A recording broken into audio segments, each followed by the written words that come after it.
welcome to this weekly video. I was sick last week, so I didn't have a lot of reading done, or I didn't read a lot last week because of the illness. Still two books, so the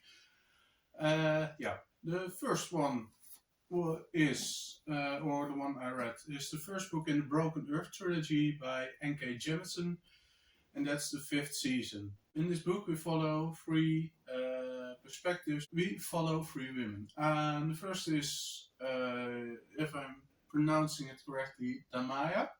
First or earlier scenes, she's taken from her family by a guy called Shafa. Just because she has some magical abilities. So her magical abilities can either go two ways. So the society hates people who have those magical abilities, but they can't live without the people who have the magical abilities, because the earth in which they live, or the continent or the city where they live in, they have a lot of earthquakes, earth shakes, volcano eruptions, you name it, it's there. And because Lamaya has the gift, or she sees it as a curse, but it's both actually, and that gift is called Origine, or Orogenie, or I really don't know how to pronounce it, but that's how I made it up in my mind, how to pronounce it. So because she has those gifts, she can stop the shakes or subdue the shakes, so they won't happen, or they won't hurt the society or the community she lives in. But by using, or by willingly or unwillingly using the magical power, also create some ice around you, and by doing that you can accidentally kill someone by freezing them to death or other things.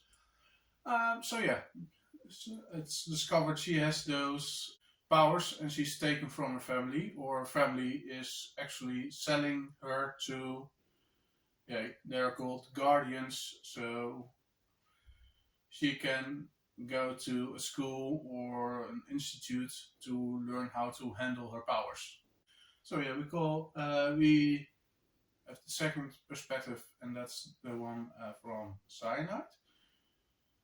Not a deadly chemical, but it's written differently, so maybe it is, maybe it isn't.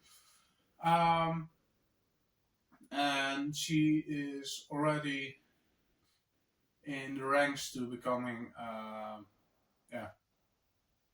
an ex-ringer, because the more rings you have, the more or the higher you are in society, in the magic user society.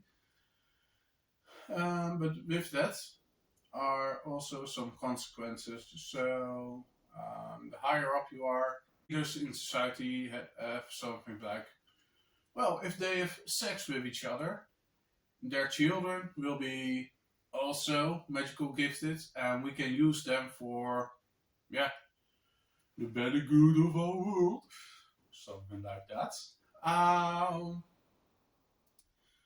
She's somehow by contract obligated to have sex with people to get children who have magical powers, and still is on a learning journey to get some higher status. So she meets Alabaster. Alabaster has 10 rings, and that's the most anyone in that part of the world has. And they need to go to a new community, or community by the sea, to do a task there. Only by going on the trip, Alabaster is also showing cyanide some hidden parts of the community or of that society they live in, and that's pretty horrific. Tell too much about it, only that, yeah, the whole society does something very, very terrible with everyone who has the oral gene magical ability. For the third perspective, and that's the one from Essen, or Essun,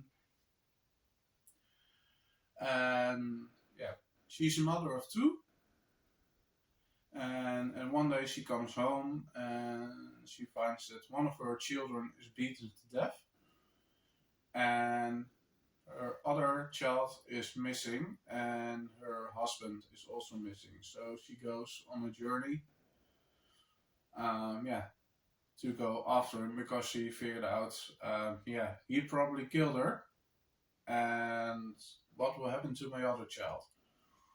So on that way, she finds some new, yeah, companions. It's very, very bleak. Yeah, mostly this book is, how do you say it, sold because there's a second per, yeah, second, first person, third person, but this book also contains a second person perspective of storytelling way thing.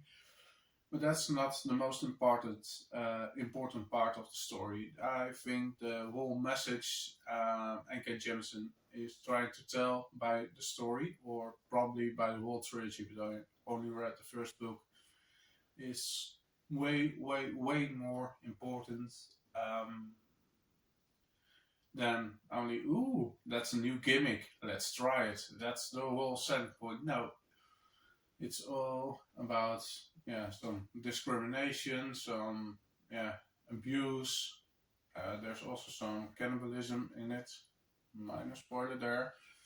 If you haven't read it, read it. It's a very, very, yeah, bleak story, but it has a message that I think, it, especially in today's society, we all need to read. So yeah, if you haven't, please read it. The prologue and the first chapter are quite weird, so please hang on, because throughout the story, some things will be clarified. Oh, so that's what she meant, or that's what's happening. So you get some answers, not all of it, but you get some answers during the book. So yeah, please read it. The second book I've read, or that was one was an audiobook. Book two in the Murderbot Diaries by Martha Wells. Try to not be spoilery from the first book because this is book two. Um, yeah, we continue where the story left off within the first book. There's still, by Murderbot, he has still some unanswered questions. So he wants to go to the place or location where everything happens before, yeah, some of his brain or some of his memory got destroyed. So he needs, yeah, I presume it's a he, but that's only my perspective. I should say it's an it because it's a robot, right? It needs to go to, yeah, the place where everything happens because maybe there are some archives or some documents still left there, uh, what can answer the question for what really happened on, I think it's a planet or in some laboratory or something. So yeah, that's the main plot component. Yeah, in order to get there, he needs to get himself employed again by some humans. And well, that doesn't go really well. So yeah, he needs to get himself employed by humans, and